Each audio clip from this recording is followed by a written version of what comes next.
Käesolevas videos selgitan ma Exceli töölehe ülesehituse loogikat ja sinna andmete sisestamise põhimõtet. Hetkel on mul lahti vaade, mis avaneb iga kord, kui te Exceli programmi avate. Valin siit tühja töölehe. Avaneb tabel, mis sisuliselt on dokumendi esimene lehekülg. Kui on soov lehekülgi lisada, siis seda saab teha akna alumisest servast, vajutades märgile pluss.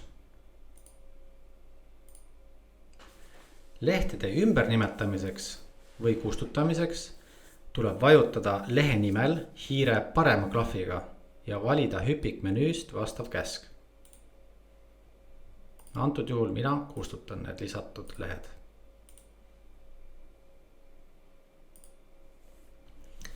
Vaike tööleht on A4 formaadis ja püstises asendis.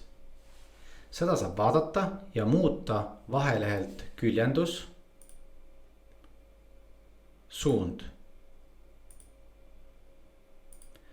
Kui seda seadet muuta, siis süsteem kuvab punktiiri, mis tähistab lehe servasid.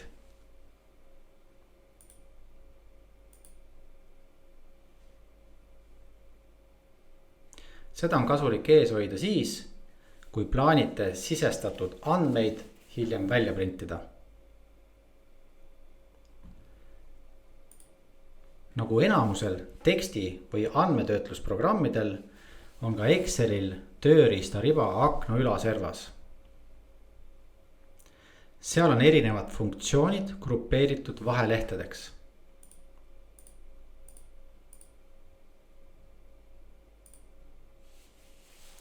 Iga kord, kui alustate uut töölehte, siis vaikimisi on avatud just avaleht, kuhu on koondatud kõik enim kasutatavad käsud, nagu tekstifondi muutmine, joondus ja funktsioonide lisamise käsud.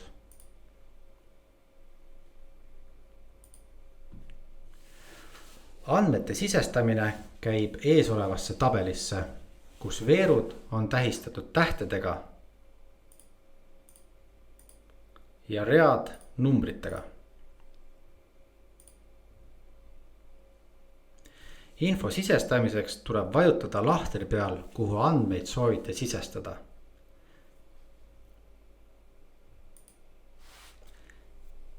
Siis tippida vastav sisu.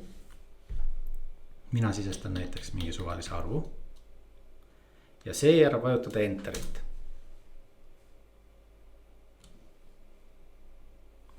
Sisestan lahtrisse B3 ka ühe teksti.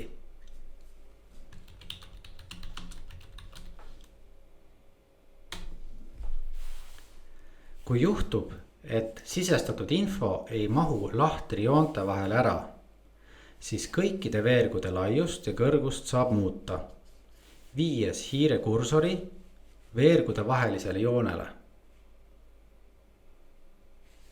kus kursor muutub noolepeaga ikooniks.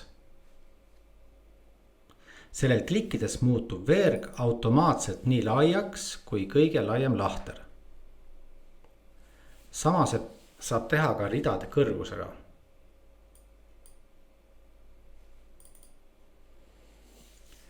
Lisaks tekstile ja arvudele saab siia sisestada ka erinevaid sümboleid. Selleks tuleb valida menüüst lisa, sümbol.